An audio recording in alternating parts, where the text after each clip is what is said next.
Hey, since everybody is liking these shorter videos and people are not really responding to the ones where I do it on my laptop and I go over long videos about different subjects, I'm gonna try something new. So today's video, I want to talk about Dave Chappelle, a case study of class warfare. And a lot of people might be wondering, what the fuck am I talking about?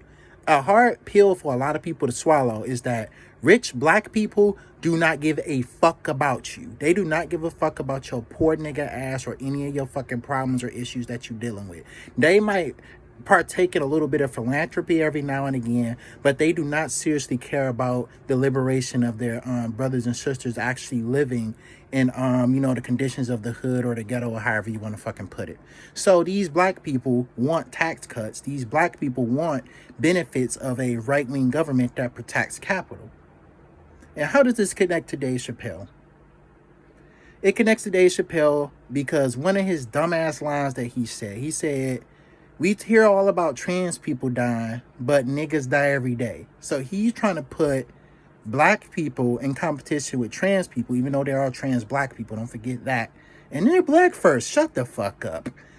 But he's trying to put trans people and black people in competition for civil rights with each other, which is a divide and conquer strategy. He wants black people to feel politically disenfranchised and demoralized. He wants black people to feel like, especially the Democrat Party, even though he's not going to directly say it, Southern strategy tactics and all, that they want black people to feel, or Dave Chappelle wants black people to feel politically disenfranchised. So that way you listen to the bullshit that falls out of his mouth. You don't go vote. You don't partake in coalition building, and you feel that every other group, women, black people, gay people, trans people, Hispanic people, Latino people, Arab people, are in competition with each other.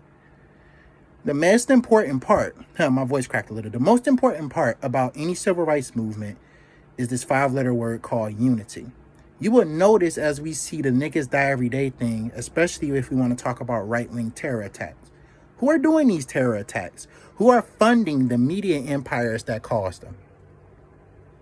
It's rich people that fund the media empires that cause these terror attacks, and it's basically Nazis and fascists that do the terror attacks.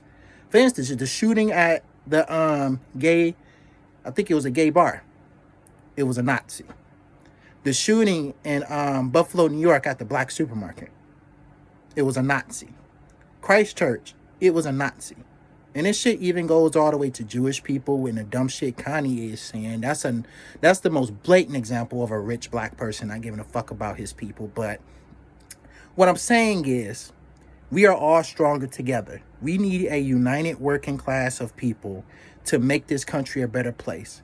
And throughout history, whether we're talking Martin Luther King, Fred Hampton, or Huey Newton, or any of these other people that were actual socialists, that were actual civil rights advocate for black Americans, they were aware of the plight and struggles of how the LGBT people, even though they were probably just called just gay people and trans people at the time, were intertwined with that of the colored person.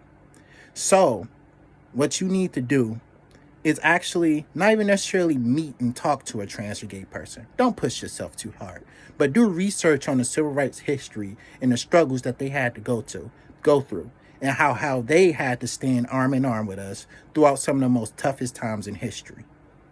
This has been James with a short video, and remember, united working class. Break down those barriers, because if we don't, it could be the end of everything.